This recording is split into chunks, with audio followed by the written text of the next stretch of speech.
Agora tem gente que é assim agora. Só com esse dedo aqui, ó, fachado. Não faz assim aí, velho. Pode falar?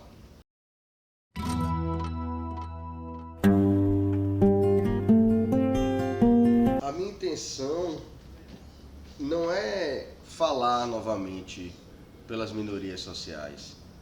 A ideia do privilegiado falar não é dizer quem é o outro.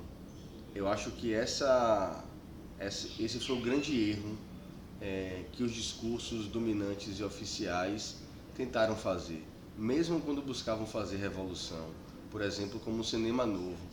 Glauber Rocha quis dar voz ao povo brasileiro, assim como na Semana de Arte Moderna em 22. Eles quiseram dar voz ao brasileiro, às pessoas que não tinham voz, mas na verdade quem estava falando eram as próprias pessoas que detinham os privilégios de poder escrever, de poder ter uma câmera, de poder ser um cineasta. Por mais que eu filme a miséria, por mais que eu dê voz a uma mulher, sempre será o meu recorte. Então, a minha ideia não é repetir esse mesmo erro, mas conscientizar os privilegiados. A minha ideia é dizer que o privilegiado, em determinadas circunstâncias, ele tem o dever de falar, ele deve falar. É como se fosse assim: se por um lado as minorias sociais foram esquecidas no discurso oficial, não puderam ter voz porque não tinham acesso à universidade, porque não tinham acesso aos poderes, não eram políticas e políticos. Se de certo modo há de um lado essa parte, por um outro lado o privilegiado ele deve explicações históricas, ele precisa se responsabilizar pela violência que ele comete e mais ainda buscando a partir de uma conscientização e de um esclarecimento tentar fazer uma leitura do ponto de vista do opressor que gera a opressão, mas também tem uma parcela aí em que ele é uma vítima. Por exemplo, vou tentar exemplificar para vocês isso aqui. Quando eu coordenava uma clínica de uma faculdade privada aqui em Salvador, um grupo de estudantes, meninas, e tinham 2 meninos, eu acho, eles vieram com um projeto para trabalhar a violência doméstica. Eles criaram um grupo chamado Flores de Penha, junto com o professor Diego Tolói. Eles e elas criaram um grupo chamado Flores de Penha, que buscava dramatizar violências sofridas por mulheres. Primeiro, as mulheres morriam, né? Elas dramatizavam isso, e a última era Maria da Penha, que mostrava que ela tinha conseguido superar a violência.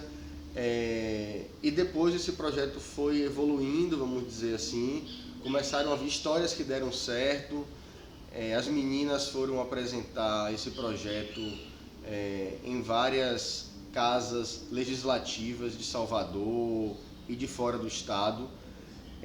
Esse projeto chegou a Carmen Lúcia, e um dos avanços que a gente pensou foi o seguinte: é importante que a gente ofereça o tratamento para as mulheres vítimas de violência, mas do que adianta essas mulheres?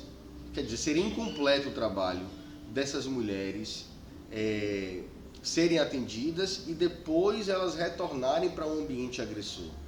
Na verdade, trazendo até uma frase de Malala, quando ela diz que armas combatem o terrorista, mas educação combate o terrorismo, ela está falando de 2 perspectivas onde há a pessoa ali, mas há também uma estrutura maior social que coordena essa postura específica do terrorista. A mesma coisa eu penso na violência contra a mulher.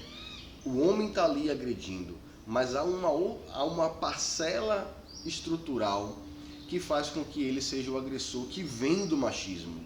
Então, nós pensamos que uma das grandes saídas seria a gente fornecer um trabalho terapêutico para esses homens.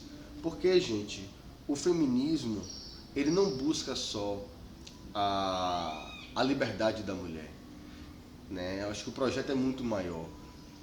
Na verdade, até como efeito, a liberdade que a mulher vai conseguir ou consegue através dos movimentos feministas, ela reverbera no homem também.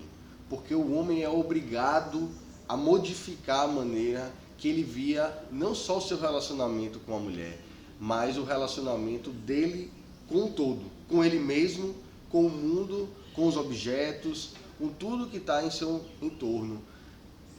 Eu aconselho que vocês vejam, se vocês quiserem, uma palestra de Maria Rita Kell, acho que foi num café filosófico, que ela vai falar sobre o feminismo do ponto de vista da psicanálise. E ela vai dizer que a violência doméstica, ela aumentaria de modo proporcional com o avanço dos movimentos feministas, justamente porque o homem não foi preparado para lidar com essa mudança. É óbvio que a gente teria um olhar mais para as mulheres, mais para os movimentos feministas, mas o homem ficou esquecido nesse processo. É necessário fazer também um processo de adaptação pedagógico, terapêutico, chame como quiser, com relação aos homens, para que essa violência não aconteça mais. Então, e eu penso que é só superando o machismo. E eu acho que esse é um exemplo, a violência que o homem comete com a mulher é um exemplo de como o machismo, de um lado, mata mulheres e de outro, prende homens. E de certo modo a gente não teve muito apoio dos movimentos feministas aqui na Bahia, aqui em Salvador. Elas disseram que não trabalhariam com homens, e um pouco tempo depois eu meio que lavei minha alma quando Angela Davis veio aqui. E aí ela traz, né? Ela diz exatamente essa frase que eu falei para vocês, de que é uma armadilha social. Mulheres negras mortas, homens negros sendo presos porque não têm acesso a outras formas de experienciar sua masculinidade. A violência que o homem comete é consequência de uma falta de recursos que ele tem para lidar com a perda, para lidar com o fim de um relacionamento. Então, o meu propósito aqui é que a gente reflita sobre as violências que os privilégios podem realizar, podem acontecer, vamos dizer assim, naqueles que são vistos como opressores. Apesar de trazerem a opressão no seu dia a dia, é possível que muitos desses homens não sejam opressores propriamente dito, mas o seu comportamento é um efeito dessa opressão. Então, é desse lugar que eu falo, e é exatamente essa mensagem que eu quero trazer para vocês.